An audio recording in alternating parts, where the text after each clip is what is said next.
right, yes indeed, it is once again time for another episode of the Kanika Sports Show, your home for independent and authentic Chicago sports talk. Oh, and we also talk some Padres here as well from San Diego, America's finest city.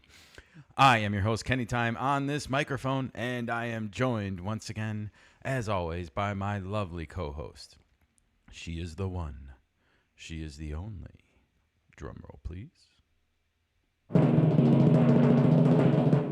Nika, the producer, everybody. Welcome to the show, Nika. Hello, everybody. How is everybody doing this wonderful weekend? We're going to come in and talk to you today about football.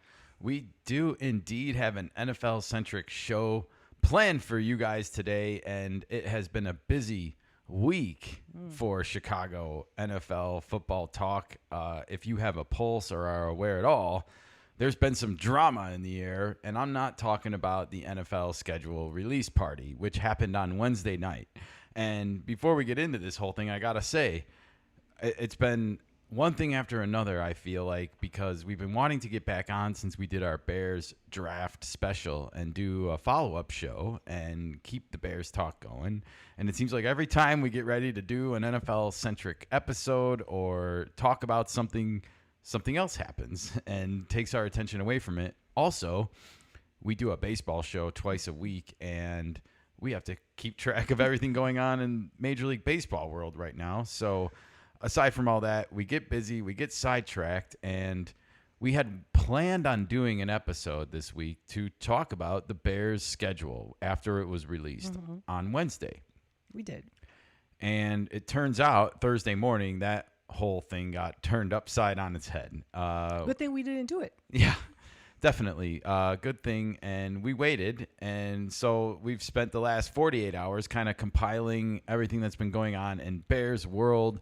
And we're here for you guys to break it all down. We have, well, a story to tell you. And this story begins actually just a few short days ago, 9 days ago by my clock.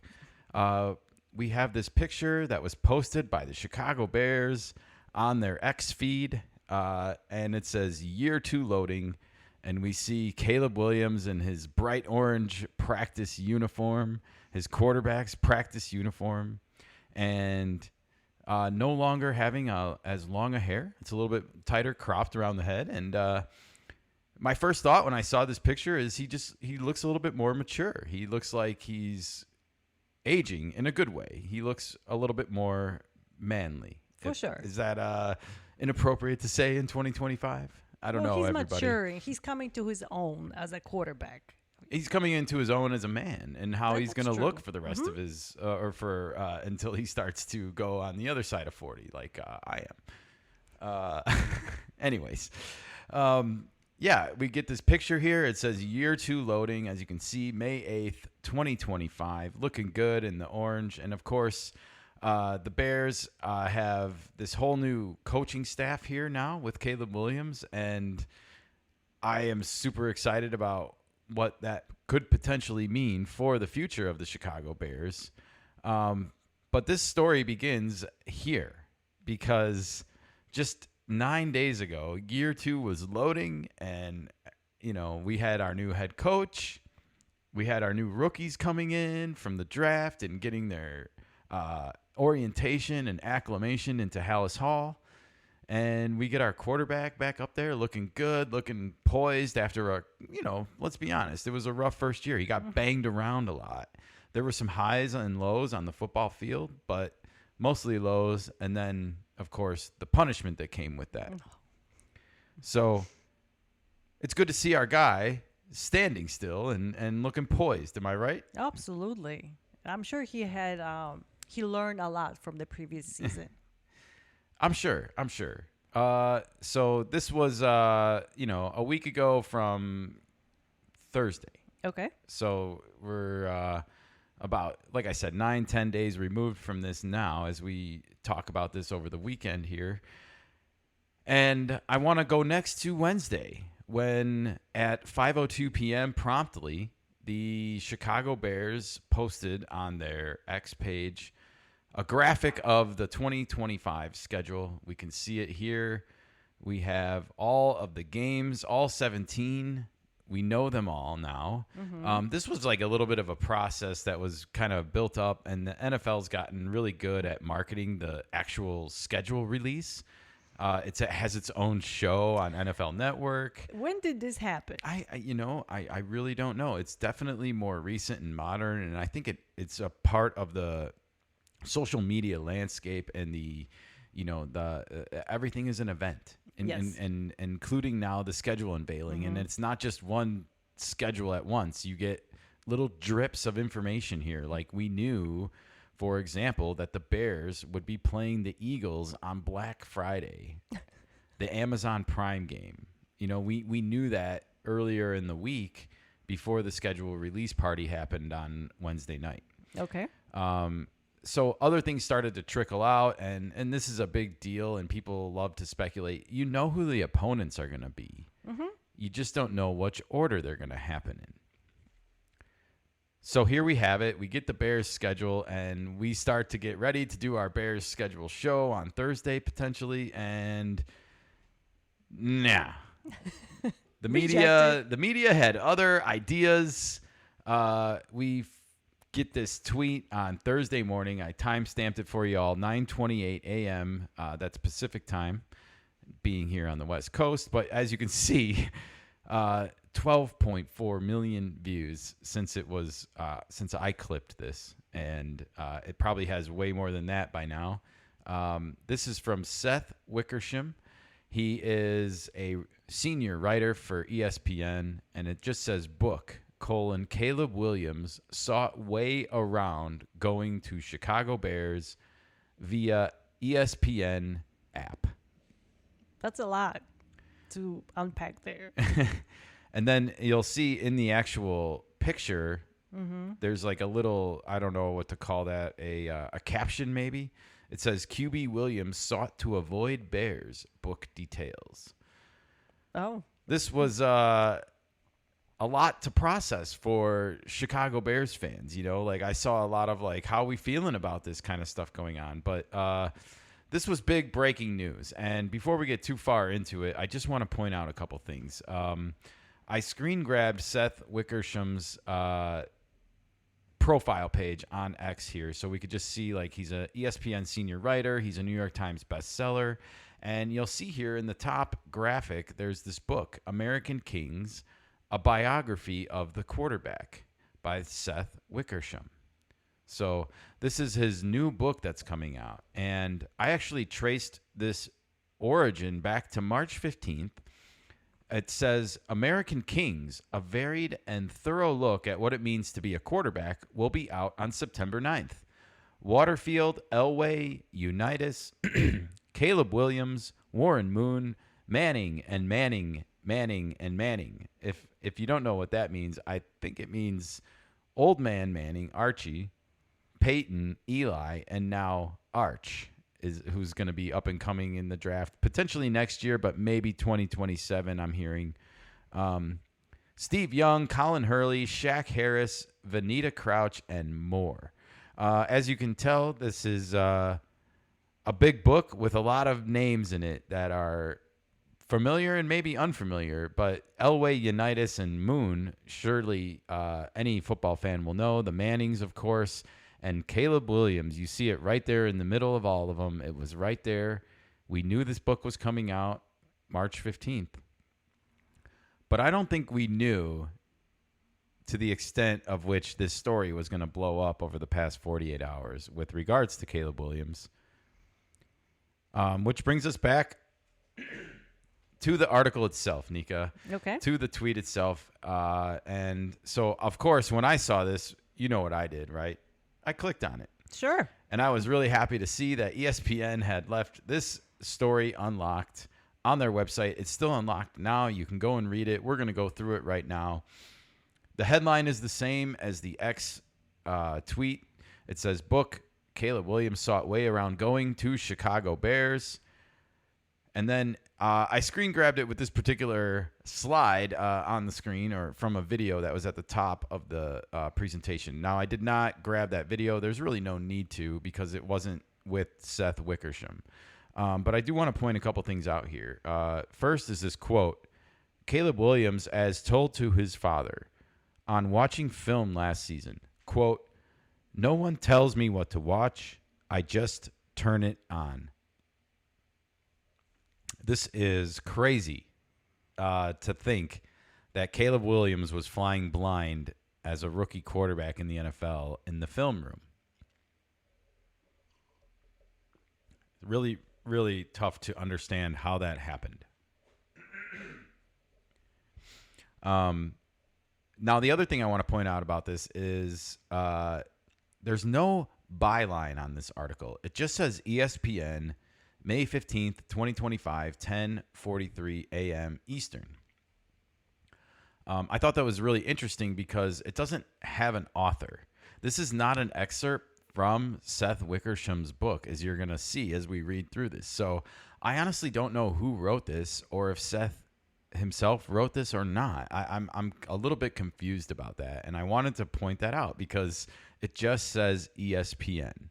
And I think that's important context because of when this article did come out. It came out around a little after the day after the schedule got released. And actually, I'll say the morning after the NFL schedule was released. So it wasn't quite 12 hours, but it was maybe 14 or 15 hours or so after we knew who the Bears were playing when. And that's important context that we're going to get to in a little bit. But yeah, you can see the juicy stuff right away. Caleb's didn't want to go to the Bears, and we get this other nugget here in this video about no one telling him what to watch as far as like the film room. And that's really depressing for a rookie like Caleb Williams, who, from everything we've learned about him, wants to learn and wants to excel at the game. So for him to have to go through this and not really have anyone there helping, and I've heard people say like, well, he should ask if he wants help, and I will say yes, that's true, but it's also not necessarily his responsibility. He needs to have a better relationship with one of his coaches, and I hope he has that now. We'll of course be talking about that later with Ben Johnson, but let's get into this article, shall we, Nika? Yes, all absolutely. Right. I'm going to read through this with everyone, and we're going to talk about it along the way.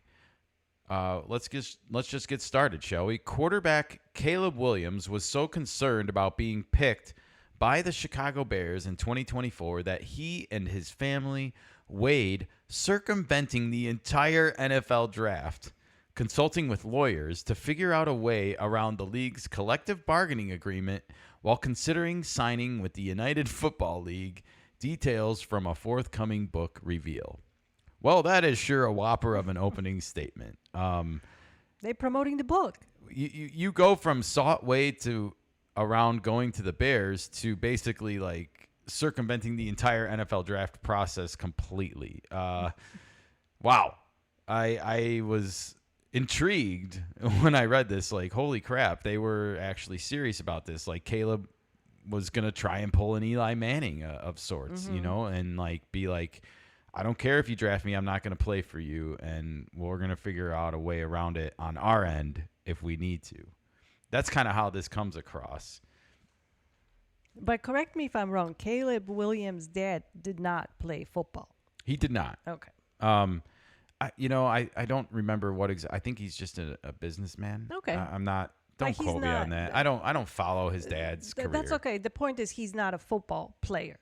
Or never was a football player. He's not, but he's a father. Sure. He's allowed to have an interest in his son. And I don't agree. I don't disagree a lot with what he had to say, to be honest. No. And I'm going to get into that as an honest Bears fan. Okay.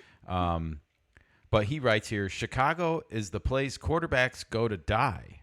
Carl Williams, Caleb's father, told Seth Wickersham, author of American Kings, a biography of the quarterback, in the months before the 2024 draft. So the way this whole sentence is framed, one thing is for sure is I don't think Seth Wickersham wrote this. Otherwise, he just referred to himself in the third person. But the important nugget of information, of course, is that Chicago is the place quarterbacks go to die. This is Caleb Williams' father talking about the Bears, even before the draft last year. We had heard whispers about this, that there might be this, rug pulled out from underneath, that like they weren't necessarily happy that he was going to wind up going to the Bears. This seems to confirm a lot of that. It does. So, and again, I can't say I hardly blame the guy. I mean, if you look at what's happened in just recent years with Justin Fields and Mitchell Trubisky, two up-and-coming quarterbacks that were not looked at as like helpless coming out of the NFL draft, certainly looked helpless by the time they left Chicago and had their careers here end. We'll see if Justin Fields ever amounts to anything now with the Jets. Pittsburgh didn't seem too impressed with his skill set. And so now here we are. We have Caleb Williams, but the Bears quarterback position has been wrought with misery since I was a child, Nika. Oh. And so this goes back like 40 years and then some. I mean, for all Jim McMahon's praise, he was not Joe Montana. He was not Steve Young. He was not Troy Aikman. He was not Tom Brady. So there's just a lot of, the quarterback play in Chicago has left a lot to be desired over the years.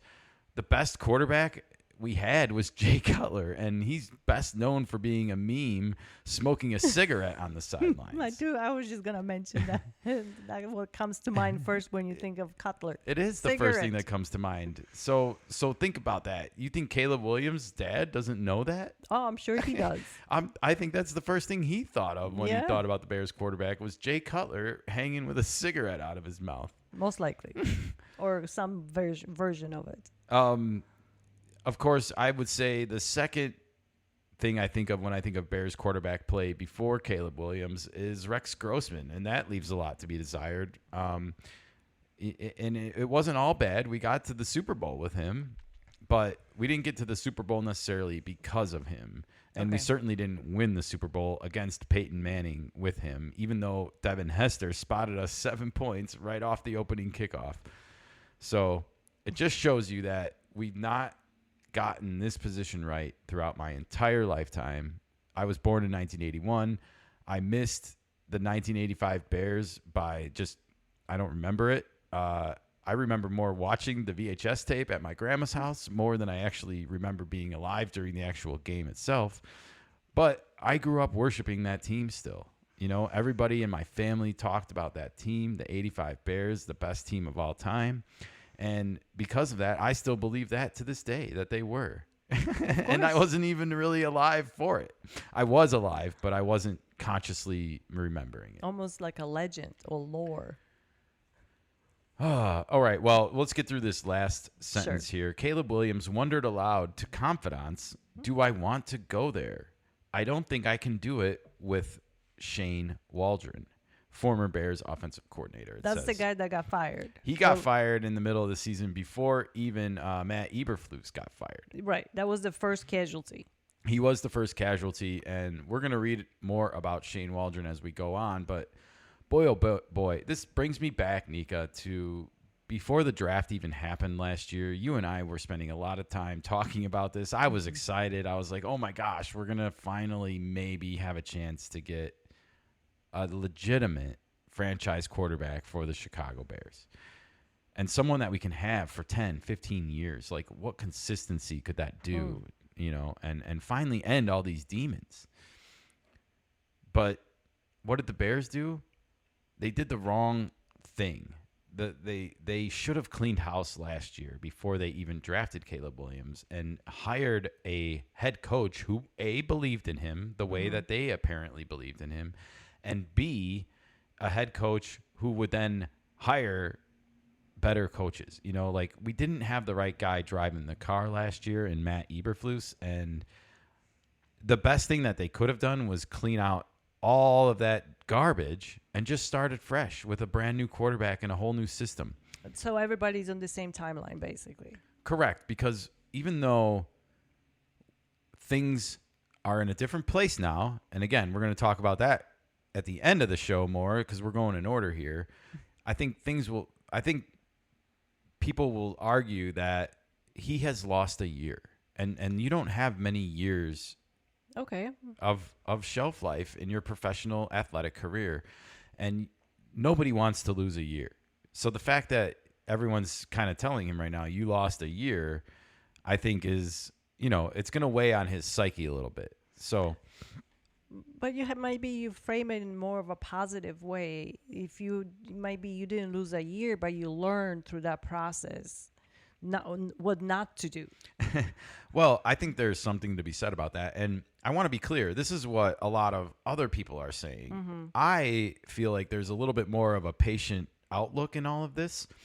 I also grew up watching another athlete in Chicago named Michael Jordan, who came into the NBA in 1984 and didn't win a championship until 1991.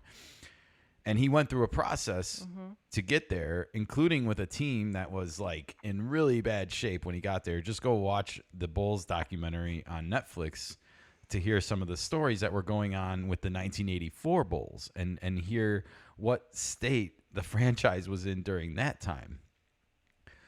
I digress. Let's get back to this article. Let's move on to the next paragraphs here. It says, the forthcoming book, to be published in September, offers a detailed account of what it means to be a quarterback at various levels, from high school to college to the NFL, and what it's like for legends in retirement. It features unprecedented access with dozens of quarterbacks and generational greats such as John Elway, Johnny Unitas, Warren Moon, members of the Manning family, and Steve Young, among others. It also includes current signal callers such as Kirk Cousins and Drake May. Drake May was drafted last year, number 3 overall by the New England Patriots. And as we know, it also includes excerpts from Caleb Williams. Additionally, there are new details inside the ruthless recruitment of Texas quarterback Arch Manning and the youth quarterback circuit. It also chronicles LSU quarterback Colin Hurley's near-death car wreck in January and subsequent full recovery. Wickersham is an ESPN reporter. His first book on the New England Patriots was a New York Times bestseller. Hey, bravo. Thank you. All right, so we get a little backstory on the actual book itself and what its purpose is. This is not like a book that was written just to torch Caleb Williams and the Bears. This is a book to glorify the American quarterback and I guess a kind of behind-the-scenes look generationally at what it takes to become a starting quarterback in the NFL. And if I was writing this book, I would want to talk to Caleb Williams too, because not only was he a number 1 overall pick, he wanted to be a number 1 overall pick for almost like a decade before he was drafted. It was his goal to be the number 1 overall draft pick in the NFL draft. Okay. And I will say to that, you don't always get to choose who you go to when you want to go number 1. It's kind of like the team that's supposed to draft number 1 is the team that needs you the most. Well, that's fair, potentially. And Bears did need a quarterback. Yes, we do. And we hope we don't anymore. So just want to point that out. Okay. Here you can see on the next slide, we get a look at this cover of the book. And it says this story is based on reporting from ESPN senior writer Seth Wickersham, whose book American Kings, a biography of the quarterback, is to publish in September by Hyperion Avenue, a division of the Walt Disney Company, the parent company of ESPN. All right, on with the article. This book offers an inside look at Williams' state of mind. Carl Williams went to great lengths to try to circumvent the NFL draft, Wickersham writes, wanting to give his son an opportunity to choose his future employer. You'll remember what I just said. When you're the number 1 overall pick, when you want to be that, you don't necessarily get to choose who picks you. So I kind of find that whole idea a little bit contradictory, to be honest. Like if you wanted to pick your employer, maybe you shouldn't have been trying to be the number 1 overall draft pick, is all I'm saying. The Bears had not drafted a star quarterback since the 1980s, and their recent draft selections, Mitchell Trubisky and Justin Fields, did not pan out. And we just talked about that. Like, it was I don't know what the Bears were necessarily thinking throughout the last 15 years, but they certainly have not made sexy head coaching hires, and they certainly have not made the sexiest of draft picks when they could have. They famously drafted Mitchell Trubisky ahead of Patrick Mahomes, and there's people that think if the Bears would have instead taken Patrick Mahomes, that we would still be in the same situation now, that he just wouldn't have become what he's become with Andy Reid and the Chiefs, because coaching matters. Go figure. So the Bears' inability to bring in a sexy head coach, an offensive-minded, sexy head coach, I think is what's really led them to this demise. And they've never modernized as a franchise, like a lot of their fans even look at them as like this defensive running team. And it's like, that's not the NFL anymore. Yes, you need to have a running game. Yes, you need to have a good defense, and defense probably still wins championships, but it's a high octane passing game where you can flip the field at any moment. And that's what we want. We want a modernized offense. Absolutely. Carl Williams was worried that with the franchise's history, stadium uncertainty, and offensive performances under then head coach Matt Eberflus, Caleb Williams wouldn't have the organizational support to succeed. And it turns out he was 100% correct about this, Nika. He was sacked last year more than any quarterback in NFL history, not just rookies, not just first years, not Bears, anybody in the NFL, he was sacked more than. Tough kid, Yeah. when you think about that. Growing pains. Definitely growing pains. And so hopefully, that didn't rattle him psychologically too much. And I think he's a tough kid, and I think he's tougher than a lot of people want to give him credit for because of some of the off-field shenanigans with regards to like painting his nails and other crap like that. I don't care. I care what happens on the field. Exactly. All right. He says, quote, "I don't want my son playing for the Bears," Williams told several agents in 2024. I mean, you can't get any more clear than that, right? So it was clear that he thought it was a bad idea. Looking for a way around the league's collective bargaining agreement, Carl Williams spoke with Archie Manning, who helped Eli Manning assert a measure of control over his eventual team in 2004. He also met with labor lawyers and agents and even considered whether his son could sign with the United Football League and become an unrestricted NFL free agent in 2025 to be able to pick a team. In addition to the draft process, Carl Williams vented about the rookie wage scale, which could lock his son into the team that drafted him for up to 8 years. He calculated hundreds of millions of lost market value income. I don't know about all that, and I don't need to get into all the money lost or anything like that. All I know is that the NFL has its own process and rules for all rookies. And again, you're the number one overall pick. There's not a lot of wiggle room out of this. We saw this last year. There was even like concern that Caleb Williams hadn't signed his contract. Remember? He was holding off. Because you're allowed to go to rookie minicamp without having put your ink on the deal yet. It was him and Roma Dunze. Both of them were holding off. They both were, and but I think people were more concerned about the Caleb Williams aspect of it because there was all these rumors in the background, and like there were talks that he wanted part ownership of the team, even or equity into the actual franchise as part of his contract. But the NFL shot that down, not the Bears. This was all Caleb Williams' dad trying to be cute and creative on the back end, and the rules are there for a reason. It's okay though that he did it. But the fact is, the rules are there for a reason, and they cannot break the rules because of Caleb or anybody else, any other player, because it opens the door for everybody else trying to ask those questions or try to skate around the rules. Well, I think it's really funny here that he actually talked to Eli Manning's dad because that is one of the most famous draft stories in my lifetime that I can remember. If you were to tell me what was the biggest NFL draft story of my lifetime, I would probably say the Eli Manning fiasco that happened at the 2004 draft. I remember, holy crap, like you can do this? You can literally like hold another team hostage like this and be like, I'm not playing for you? Well, it turns out you really can't unless your dad is like a former NFL quarterback and savvy with the NFL establishment media. And yeah, he wound up getting what he wanted. I don't know if Caleb Williams would have had the same luck last year, and I'm just glad for the Bears' sake. I'm a Bears fan, even though a lot of this is of their own making. I'm just glad that for their own sake that this did not happen.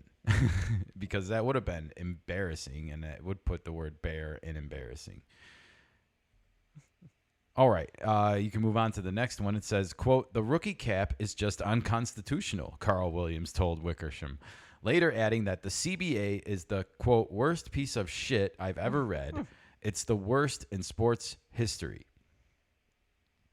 Okay. I don't know what to tell you, Carl. It's the league that your son chose to play in. Maybe you should go to the United Football League if you want to play on different collective bargaining agreement rules. You know, this is only going to be changed when there's like a lockout or a strike or an expiration of the existing deal. And you know, I don't see a lot changing, honestly, you know, because it seems like there's a lot of well-paid NFL players that are fine with the current state of things. Yeah. But just like every other business out there, it's becoming a business that doesn't have a lot of middle class employees. There's high end employees, and then there's like, how do we fill out the roster with as cheap as we can? All right. It says, after an up and down final season at USC, Caleb Williams was unsure of what he wanted to do as he prepared for the 2024 draft. At the NFL Combine that year, he met with Minnesota Vikings head coach Kevin O'Connell. The two hit it off, and Caleb Williams began to dream of what it would be like to play for Minnesota. Wow. He wanted to be a Viking. Ooh. This was the dart in the article. He said, quote, "I need to go to the Vikings," he told his father. "Let's do it," his father replied. But both Caleb Williams and Carl knew that a trade to a divisional rival was extremely unlikely. Bears GM Ryan Poles stood firm, telling Williams, quote, "We're drafting you no matter what." So, this I want to get into this for a second here. This is kind of the one thing that I think got put out on social media more than anything was like Caleb Williams wanted to be a Viking before he was drafted. And, of course, the Purple Menace is a rival of the Chicago Bears in the NFC North Division.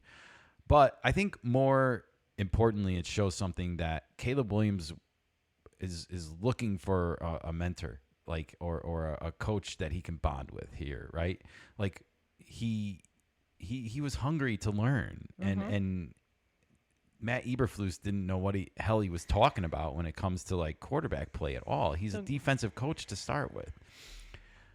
So he wanted an offensive mind, I think, that he could just start to pick apart and like, you know, go to town like a sponge and absorb as much information as possible from this person and get his NFL career going. He wants to win 8 Super Bowls, he said, before he got drafted. I remember. And I don't think the coaching... I blame the coaching. We all blame the coaching. I mean, we read the quote at the top of the article. If they were not in the film room with him, helping him when he was clearly wanting to have this kind of relationship, I don't know what we were doing last year.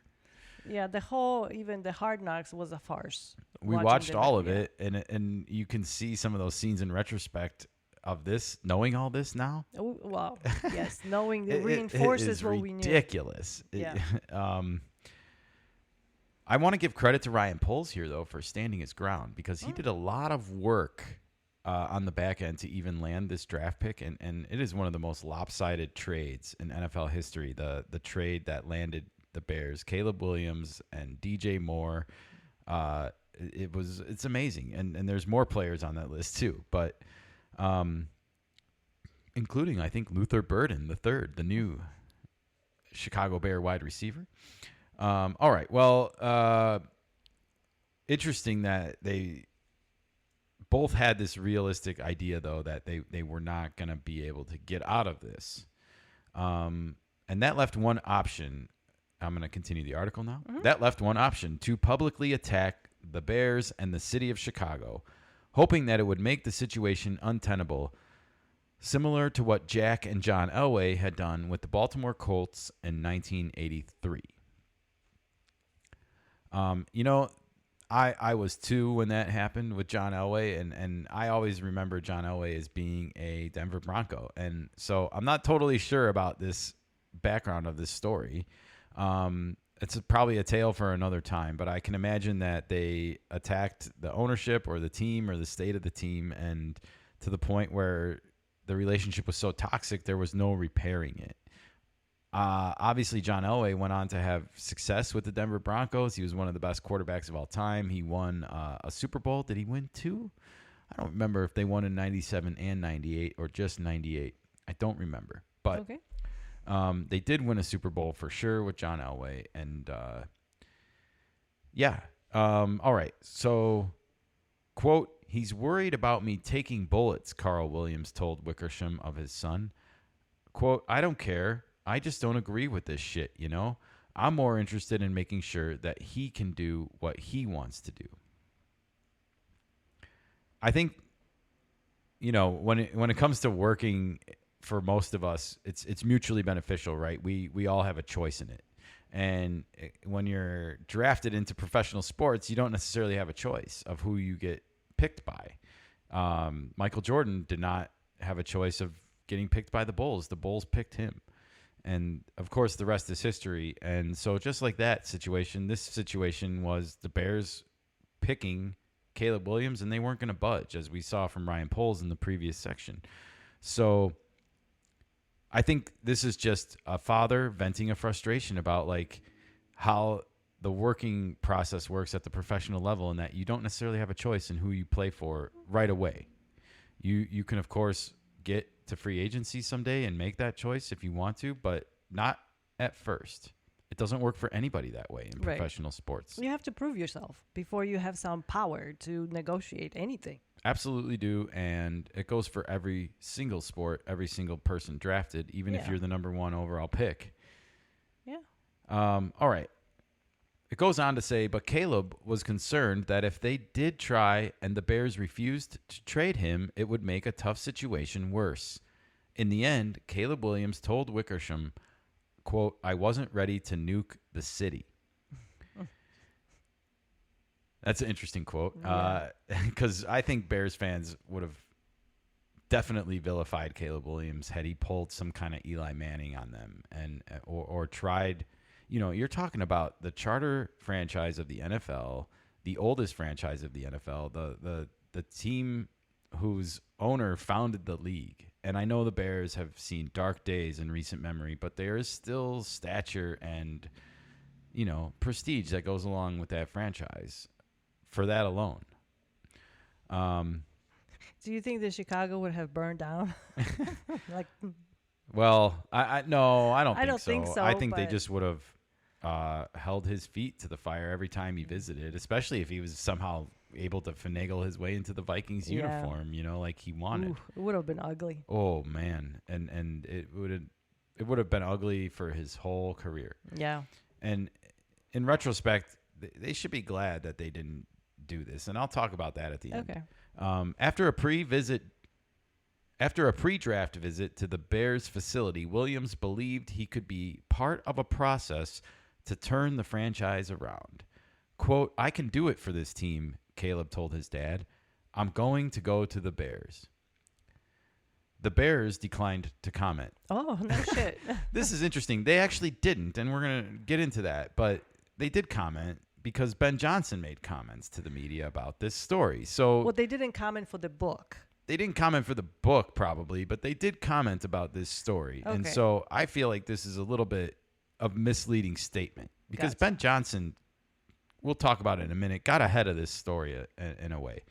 But this is a good sign because I don't know if what Ryan Poles and Caleb Williams talked about here, and it's apparent that Carl Williams was not really involved in the process.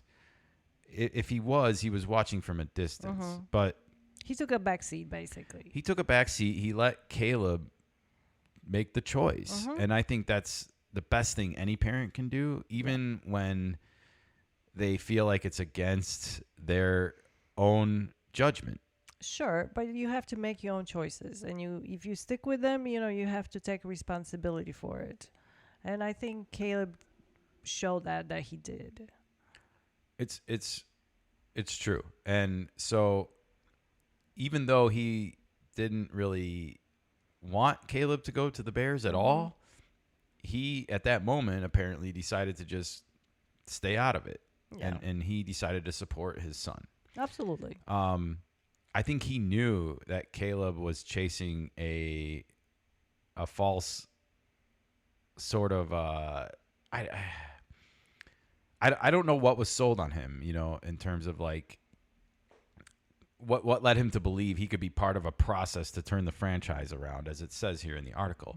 I don't know what they told him or what they showed him to make him feel that way when he came back and did this 180, apparently, where they said, we're not going to go nuclear. But I always argued, even last year, when this was happening, before Caleb was drafted, like, this is the opportunity of a lifetime for a quarterback. And I know it doesn't look like it on the outside looking in, but you have a fan base that is starved to be modernized and to see their team become the 49ers of the 80s or, you know, the Cowboys of the 90s or the Patriots of the 2000s. You know, we are starved for that. It's a franchise ripe for it. It really is. Absolutely. Everybody around the Bears, the neighbors, are modernized except the Bears. And so the fact that you have an opportunity to do that with such a storied franchise and be the first still for a franchise that's over 100 years old. Yeah. That is special, and it's not an opportunity that you should just turn your back on because of what's happened there previously. It should be looked at as this opportunity to finally be the one, you know? Yeah. And if you feel like you have the power to do that, I think that's even better. Oh, absolutely. I mean, you're talking about... You become a legend. Immortal. Right. You will have a statue. You'll have your Jordan statue outside of Soldier Field or Arlington Heights Stadium, wherever the Bears wind up playing. But, yeah, I mean, you talk about legendary greatness. Hell, I mean, if they do build that new stadium, they will. I mean, they're going to build a new stadium. They will host a Super Bowl. You could host a Super Bowl of your own team. There's nothing that prevents that from happening. The Arlington Heights area where they're gonna build that stadium is perfect. It will accommodate people from out of town. You can take a train. It's a great place to build a new stadium. Oh man. Well, The Bears. Never give up faith, my friends. We're going to go. continue into this article because now that the decision has been made, we're going to fast forward a little bit. It appears in the article to the actual season that happened once the draft was over. It says the book also sheds light on Williams' tumultuous rookie season in which both Eberflus and Waldron, Shane Waldron, were fired, and the Bears lost 10 straight games. Yes, they did, before finally winning against the Packers in the final week of the season. A final gift for the late Virginia McCaskey, apparently. But they did lose 10 straight before that final victory, ending the season 5-12. They had at one point been 4-2, and I was riding high on the Chicago Bears wave after that point.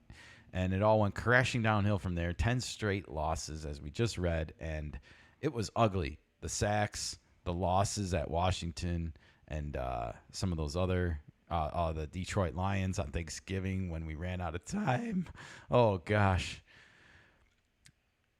This is where it starts to get sad a little bit. It says, at times, Williams said he would watch film all alone with no instruction or guidance from the coaches. Quote, "No one tells me what to watch," Caleb Williams told his dad. "I just turn it on."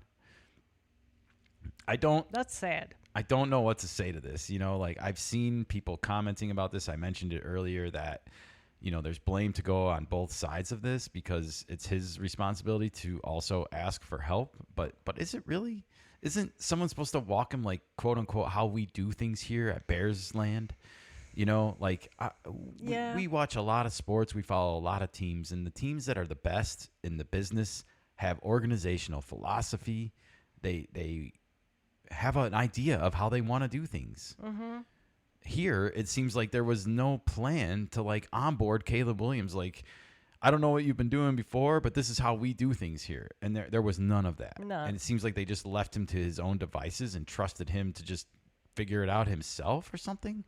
I hate this because the best players in the world also want to be challenged on a regular basis. And when you're not showing a young player how to even prepare or how to plan for their opponents, like with them, I don't understand what we're doing here.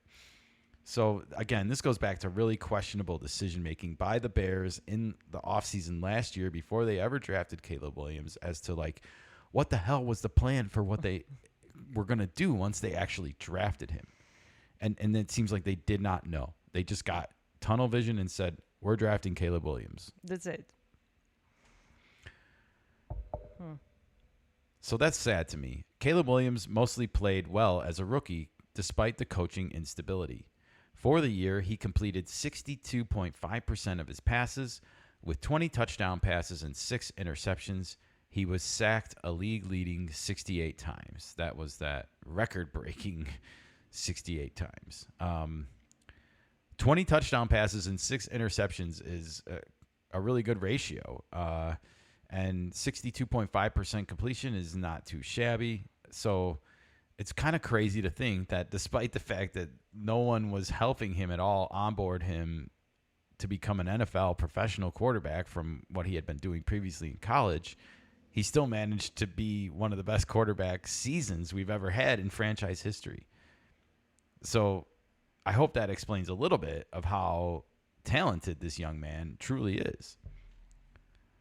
It goes on to say the Bears hired well-respected Detroit Lions offensive coordinator Ben Johnson in January.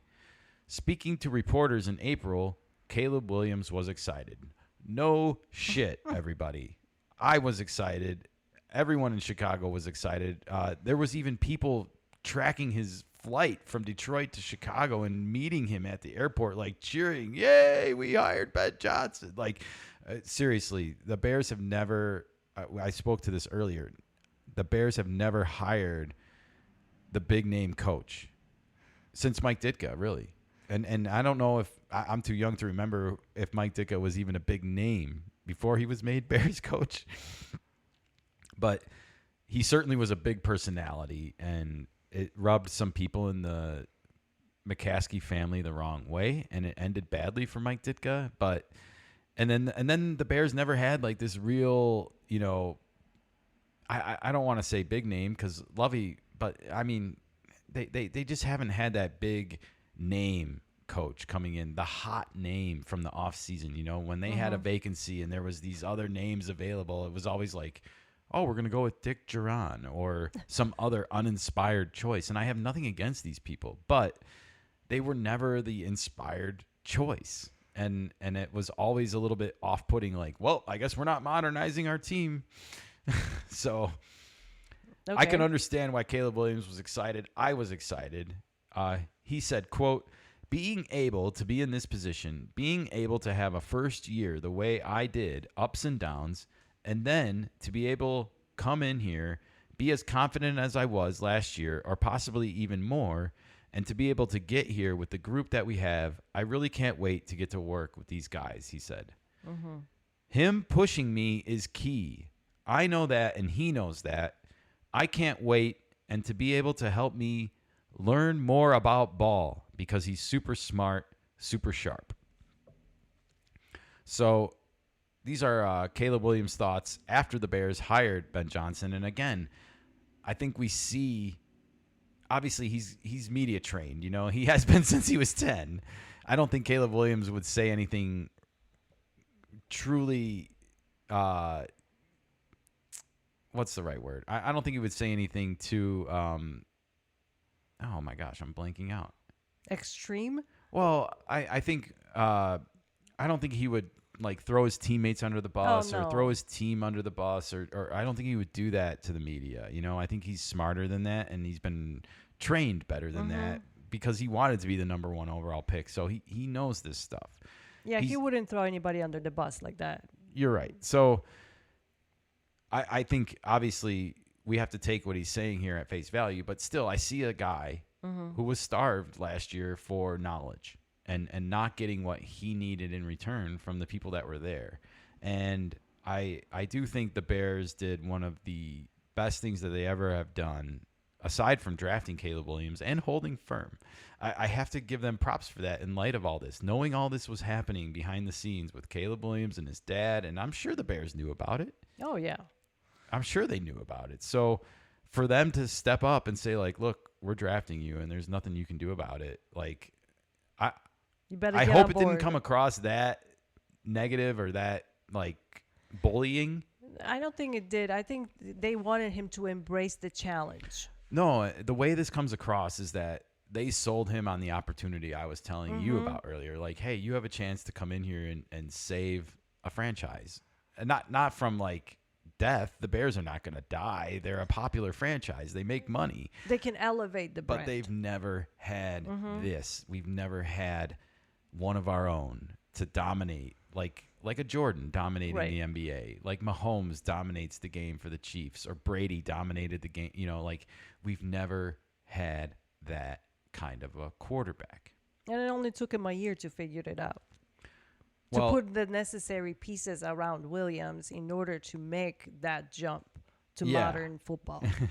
So, as I told you, the Bears declined to comment on the article. At the end of the article, and this must have been added because this happened actually after the timestamp. I know for a fact it did. But Ben Johnson actually went on the Herd, hosted by Colin Cowherd, and he says here, quote, "I see a chance for greatness here for him." He's talking about Caleb. "He's been communicated that way, and he feels the same way. I don't know what's gone on prior to him joining the organization, but he is very proud to be a Chicago Bear," Johnson told Fox Sports' The Herd, hosted by Colin Cowherd, following a publication of this story on Thursday. Quote, "That's what our conversations have included. He's really excited to get to work right now and be the best version of himself for 2025. So, yeah, you get some political correctness here from Ben Johnson at the end of the article. That's fine. No, in all seriousness, it was actually really great that Ben Johnson kind of got ahead of this. Everyone wanted to talk about this story. Everyone wanted to, I guess, ask the question, like, is there trouble here still, or is this all resolved now? I think the Bears did the best thing they could have done and just hired Ben Johnson, and I think they kind of had no choice, you know. Well, also Ben Johnson wanted to come to the Bears. It He was a did. mutually beneficial agreement, so it works He for definitely everybody. seems excited to be here and Yeah. and be able to coach Caleb Williams and the rest of the team, of course. But I mean, let's be honest. Ben Johnson is a offensive-minded coach. He's been called like the next genius as far as schematics and scheming. Ooh, scheming. and the fact that he's excited to be here with Caleb Williams, and then you see what the Bears have done in this offseason now. They have just signed 3 offensive linemen through free agency. They drafted another one in the second round. So they have a brand new offensive line for this kid after he got those 68 sacks last year. And I'm sure that's going to be of utmost importance. Is first and foremost, we need to protect this kid. And hopefully him being around a coaching staff like that and an emphasis of that message will help him feel at ease. Aside from that, I feel like this wrap up here didn't do a great job of all of Ben Johnson's work that he was doing on Thursday to get ahead of this story. And I also find it interesting that at the top of this article, you don't see like updated later on to include quotes from Ben Johnson, right? A lot of times you'll see articles have those kind of timestamps added if there's additional information added. So here you can see they're acknowledging that these were posted after the original article was posted, but they didn't post any times of when it was updated or changed or modified, anything like that. So this is not the best of what Ben Johnson had to say. I did happen to find it on Twitter, and I I merged two clips together because it flows continuously. There's no break in the action, but I thought it was important to get this beginning context of Colin Cowherd actually asking Ben Johnson a long-winded question, because I thought his contextual information was really important. Let's go ahead and cue that up. This was posted by Matt Clapp at the Bear Necess. I think that's short for Bear Necessities, but don't quote me on that. It's not my account. You can see he also had the tag in there with the original tweet from Seth Wickersham. So he was responding with this video clip to that tweet. Okay. You want me to play that? Yeah, let's play this clip with Colin, and keep your hand near the pause button in case I need you to stop. Thanks. All human beings are the same in one aspect. If you're afraid of flying and you're on a plane and the minute turbulence hits, where does your mind go? Back to your fears. So I reported a year ago, Seth Wickersham reported it today, that Caleb was worried about the history of the Bears offense. And so you didn't inherit it. That's not your issue. You don't care about that. But there is a psychology, Ben, that's true. He goes into a 2-week. Really We were just talking about that. I think I think this is a dumb thing to say to Ben Johnson, though. Like, you don't care about that. Of course he cares about that. He was called in to fix it. He knows it too. Like, I get that he doesn't care about what happened there before and stuff, but you also have to have an understanding of what went wrong before in order to steer things in the right direction. And you don't want to repeat it. You have to do your due diligence here. There is he does care what's going on. I understand the sentiment that's trying to be made here, but it's not necessarily the right one. Gotcha. Go ahead. Losing streak, and it's turbulence on a plane that he was scared to fly anyway. How do you ensure during the turbulence of this season, and there will be, your division's too good. There's too many good teams on the schedule. How do you ensure he doesn't lose faith? Pauses before he answers. So don't lose sight of the question, like, how do you keep Caleb Williams' head above water when things go bad? But I think it's amusing that he's telling Ben Johnson basically, like, oh, you're going to lose some games, like things are going to go bad. And like, I mean, we don't know that. We don't know that for sure. Well, you're not going to win every single game. You might lose a game here and there, but I don't think anyone's expecting the Bears to go out and be, the undefeated New England Patriots, the best team of all time. I don't think anyone's expecting that. No. Could the Bears go 4-2 against their division this year? Yes, they could. And that's something that I don't think anyone has them really doing right now. But I think they could. I think they could take the league by storm. We see teams all the time make big leaps when they make good managerial or head coaching changes. And I do believe the Bears made a good one here. Can we hear Ben Johnson's answer, though? Because this is all kind of in relation to his psychology. He was saying, like, how do you get him, like, when you lose 2 in a row, from like going back to thinking how he did this past season, maybe. So let's get into it with Ben Johnson, the new head coach of the Bears. Faith and belief in your system. Well, you talk about fears, and I don't see it quite the same way. I see this as what a great opportunity we have to do something that really has never been done. There hasn't been a 4,000-yard passer here in this franchise, and I think Caleb's going to be the first one, and one of many years, many seasons to come where he's able to accomplish that feat. So I see a chance for greatness here for him. He's been communicated that way, and he feels the same way. I don't know what's gone on prior to him joining the organization, but he is very proud to be a Chicago Bear. That's what our conversations have included, and he's really excited to get to work right now and be the best version of himself for 2025. There's no question we're going to face adversity. Both he will. He's not going to. Let's pause it for 1 second. This is a second part of his answer here about adversity. We'll get to that in 1 second. But before this, I think he's saying all the right things here. That a lot of what we talked about. I keep going back to Jordan and the Bulls, and because the Bears are in such a dysfunctional state last year, right? Like, awful head coaching, probably awful coaching down the board, if we're being honest. Most Yes. of it. I think only one coach stayed on the team, and that was the special teams coach, Richard Hightower. That's it, huh? Out of all the Out coaches of that all we the saw. coaches. Wow. So it's a whole new regime, Yeah. really. And like I said, I do feel like finally the Bears got it right. You know, Nika and I follow a lot of baseball on a regular basis, and not to get too off track here or anything, but we saw firsthand what happened to the San Diego Padres since they hired Mike Schilt as their manager, a manager who has never missed the postseason, by the way. And you see the start that they're off to this year. Just he seems to have instituted a culture around the team, and I think Ben Johnson is going to do something similar for the Bears. I hope Craig Counsell is doing something similar in Chicago. I don't know if I've seen it as much as I've seen with Mike Schilt, only because Mike Schilt talks about what he's doing so often, about taking what the game gives you and things like that. And we hear Ben Johnson talk about the game similarly, like Caleb needs to take what the game gives him. It's like, oh, I like coaches that talk like this. It's speaking my language, so to speak. Yeah.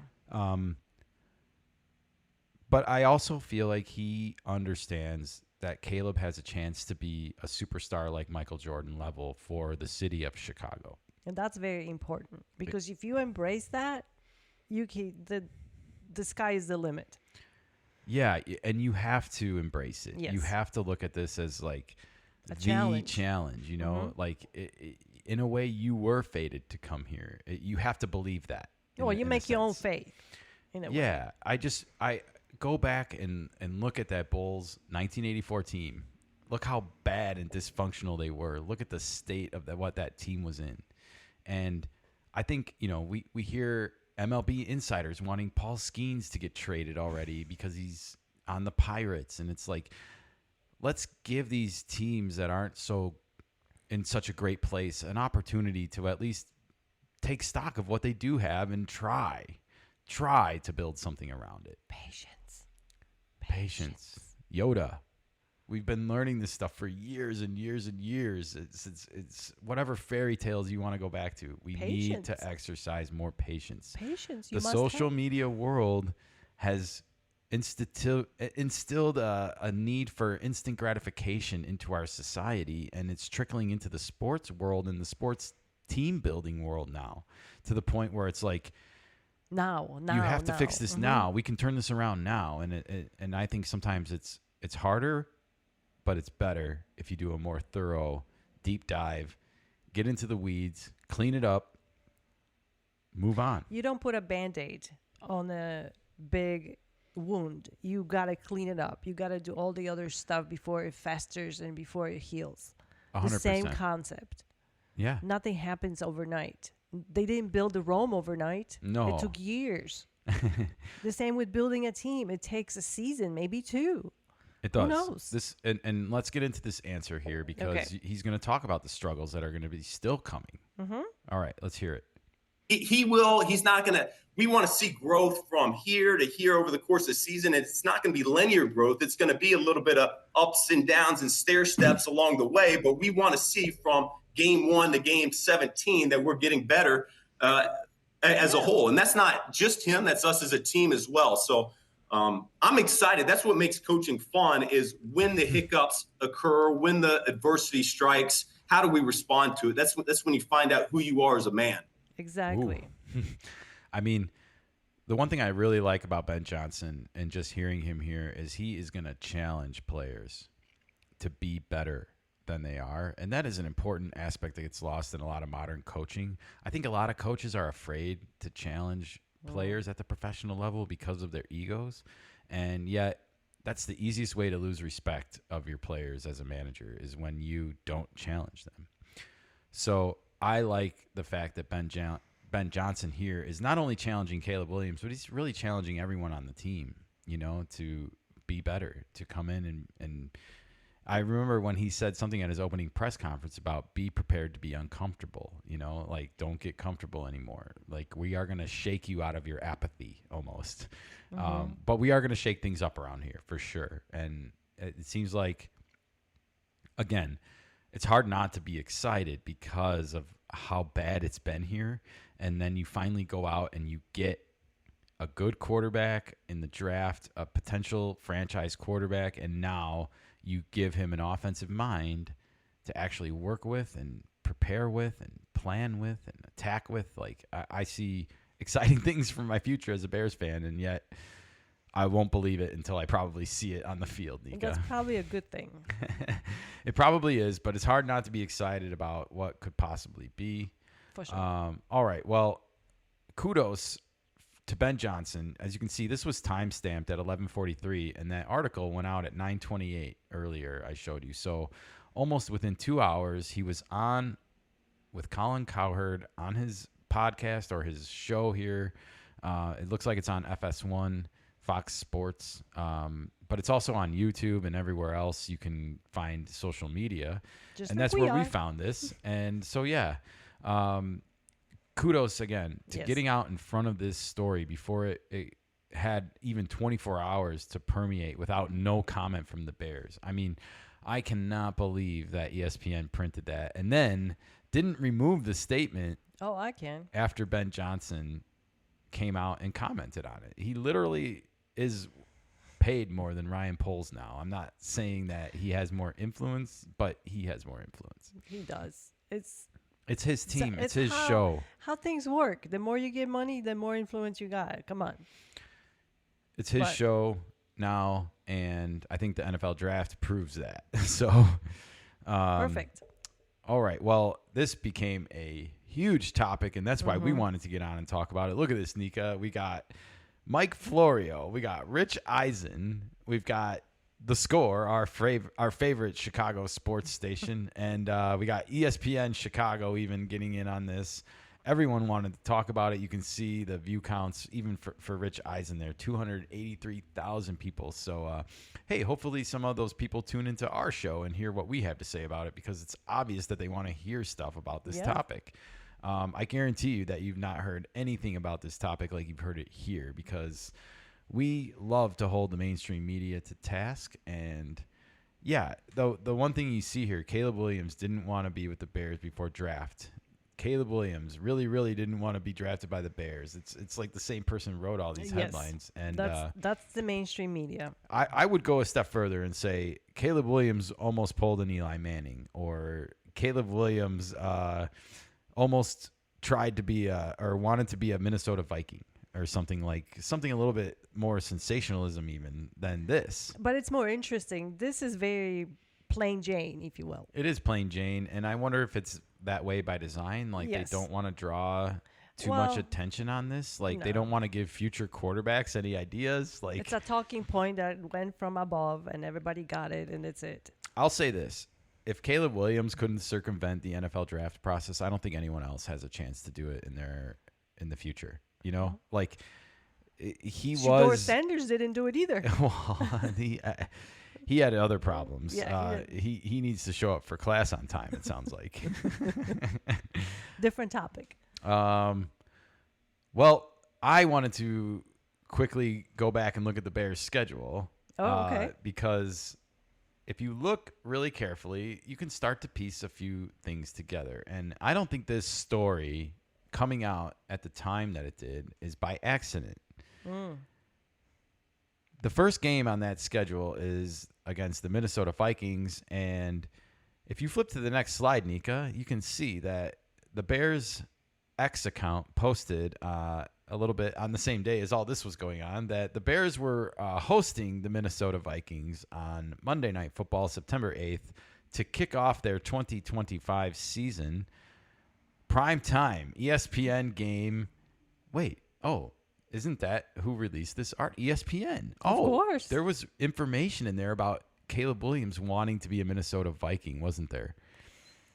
Yep. Do you think that it's possible that ESPN has been sitting on this information and article just to use it when the schedule dropped? Oh, yeah. Why wouldn't they? It's a sensationalism. Do you think it's possible that ESPN knew ahead of time that the Bears and Vikings were going to be playing the opening game on Monday Night Football? How soon do the networks or anybody that works for ESPN knows about the schedule? Is it I don't think we know that in this. Okay. I really don't. But I do think it is worth mentioning that ESPN publishes this article the day after the schedule is released for the entire season. And it just so happens that there's this built-in dramatic storyline for the week 1 opening matchup between these two. This seems like it was intentionally planned to come out Thursday morning. Drama loves company, right? Yep. And that's how you get clicks. I mean, you can see that this story has, like I said, everyone wants to talk about it. If you're in the NFL world, and including us, we want to talk about it. We were following this since last January, since it became obviously apparent that the Bears were going to draft Caleb Williams and move on from Justin Fields and the whole shebang. And the only thing we think that they did wrong was they didn't clean house last year. We were begging them to do it. Like, why are we keeping Eberflus? Like, it doesn't make sense. And Gosh. Nothing against the man. Just a horrible coach for the Bears. He might be a great coach for some other team, but not for the Bears.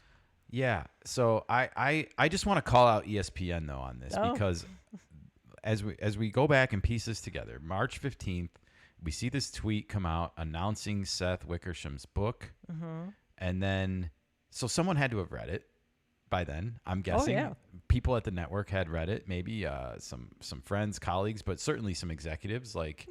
And you know who are a part of that executive team, marketing people eventually will get their hands on it. And I feel like this was all manipulated and a long time ago. Hey, let's hold this until the NFL schedule comes out because the Bears are certainly going to play the Vikings this year. And, oh, by the way, someone told me that they are the opening matchup of the season on our network.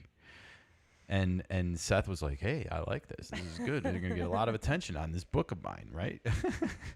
Well, he gets promotions for the book. He does. ESPN gets promotion for breaking the story. And for hosting the game. Then the media follows because every other network has to follow the story because it's hot. It's very hot. So all those things are planning ahead. Absolutely. This does feel like it was a very orchestrated story in retrospect, and I think that's important to point out because Ben Johnson was so awesome in getting ahead of it. And like definitely did. 2 hours after they broke this whole story that they had planned for over 2 months, right? Hold my beer. I got this. He was like, I got this. I'll take care of this. And it's like, man, I'm really glad that this guy is our new head coach now.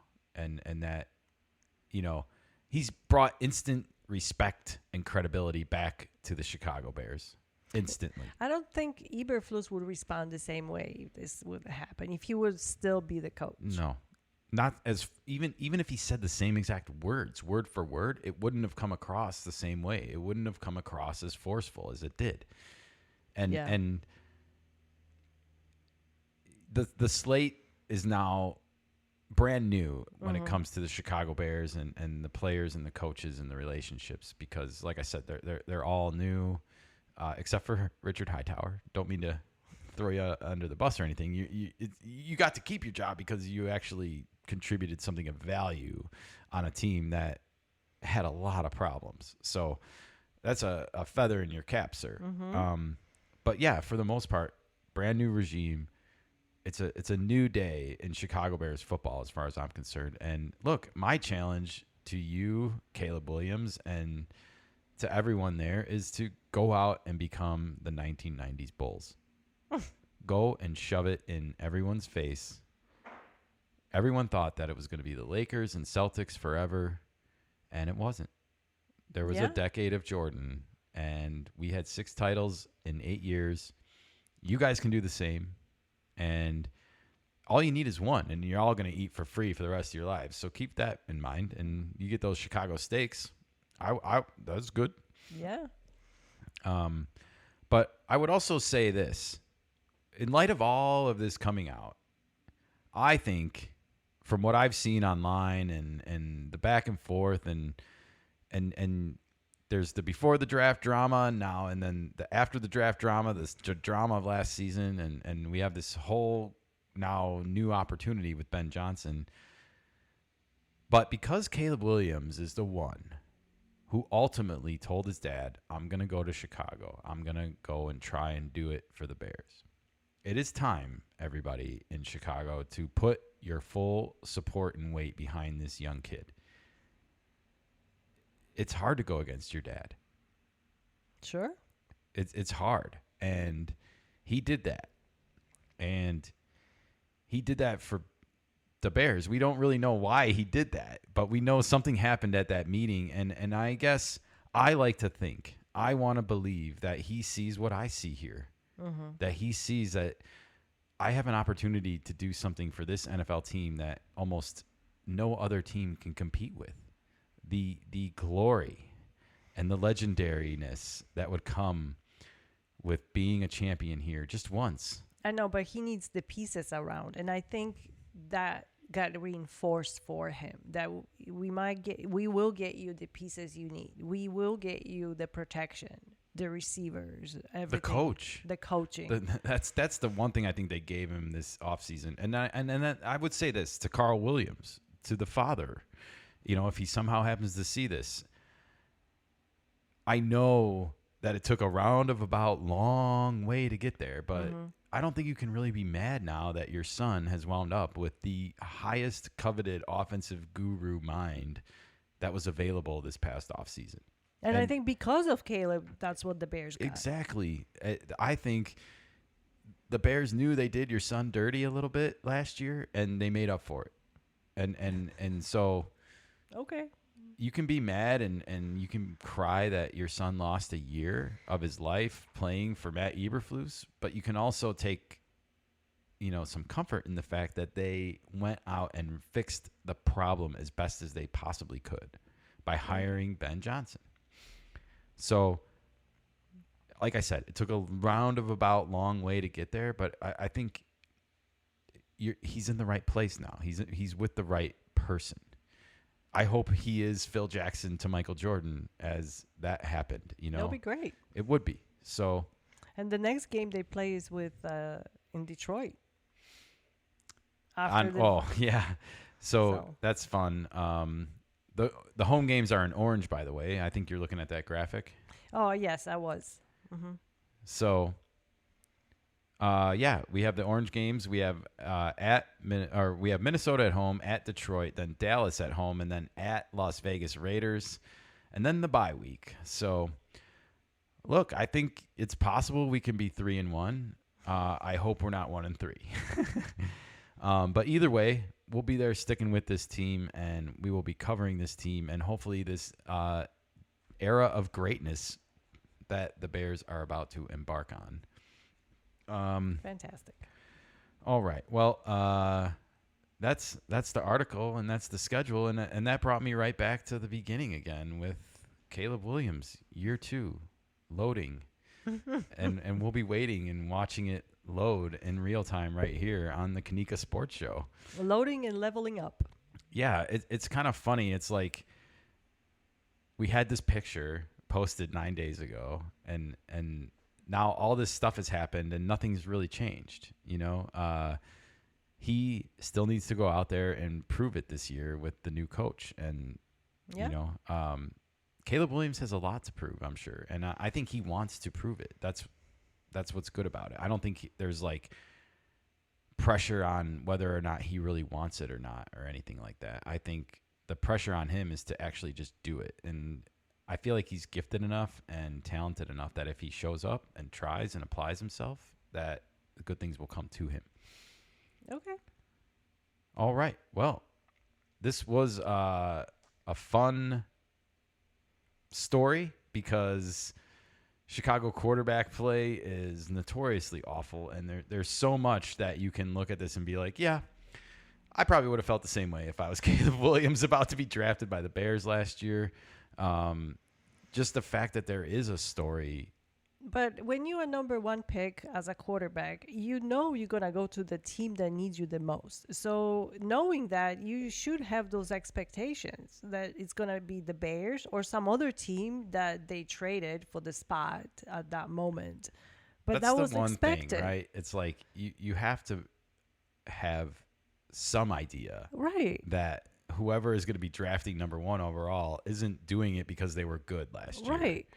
And So thinking that you're not going to go there and knowing that you wanted to be a number one draft pick for 10 years, you knew your place. You know what you were trying to embark on, the journey you were taking. mm-hmm. So I don't know about this whole thing then. He knew he's going to be number one pick. He knew he's going to go to the team that needs him the most. Knew that the whole team will be on his shoulders for a bit. Yeah, and I think they honestly just bought too much into the negativity about the history of the position here. And That's the problem, I think. I also feel like they were justified in some of their feelings because of the decisions that the team has made throughout the years. Like the coaching hires that even the coaching hire that they did last year, they brought Shane Waldron in. They were not happy about this. Yeah. You know, and like, so it appears as though bad decisions were still being made as they were even courting Caleb Williams to come and play here. It's like, oh, really? You brought in this guy to be the offensive coordinator? What? You didn't fire the existing coach? What are you doing? Yeah. Like, we don't want to play for this guy. Like, we don't want to play here. Sorry. I mean, we were scratching our heads with this We last were. year. I mean, Jim Harbaugh was right there for the taking, it seemed like. He played for the Bears. He was coaching at Michigan, a Midwestern guy. Now he's coaching the Chargers, and they love him there. I mean, I'm not taking anything away from Ben Johnson. I think, personally, I'd rather have Ben Johnson coaching Caleb Williams ultimately. Sure. And, you know, I have to wonder if – I noticed Ben Johnson said, I'm not going to leave Detroit last year. Do you remember this happening at the end of the season when they got eliminated from the playoffs? Of course, the Bears had already been eliminated and were on this big coaching search then, or not really, but they were embarking on the number one pick. And at that time, Ben Johnson had said something like, "Hey, I'm not gonna make myself available this year. Maybe next year." And Maybe that's why they stayed with Eberflus for that year, because that conversation took place actually earlier. We just don't know. we don't know. You'll never know what goes on behind Right. closed doors. That would be highly illegal, by the way, as far as yeah, that's tampering true. goes. But But just in the Yeah. passing, as a conversation, just in the passing, saying like, I'm not leaving this year because I have. you just wonder if Ben Johnson took a risk in a sense by saying, like, I bet Eberflus is gone next year. I really want to coach Caleb Williams. It sucks that they're not going to do it now, but I'll wait and do it because I really want to Maybe, coach yeah. him. And if that's the case, we should all feel a real Yeah. high level of optimism going into the future, because that means the coach that's here believes in the quarterback that's already here, and we don't have to worry about like doing this all over again in 2 or 3 years, hopefully. But that's the goal, everybody, is not to be drafting number one overall again in 2 to 3 years. Yeah, that's the goal. All right. Well, we hope you enjoyed this special episode of the Kanika Sports Show. I don't even know why I'm calling it a special episode. It's just a regular episode now. This is what we do here. And we are going to be posting clips of this online. But so please go check out our YouTube channel if you haven't yet, and enjoy all the media that we clipped for you in all of its colorful glory. In the meantime, we will be back here on Monday with a baseball episode to recap rivalry weekend. And sometime between now and then, we'll be doing This Week in WWE. I'm excited. You're excited. I know it. Stay tuned, everybody. We'll be back again soon. This is Kenny Time signing off from this microphone. Nika, Nika, have a good weekend. adios.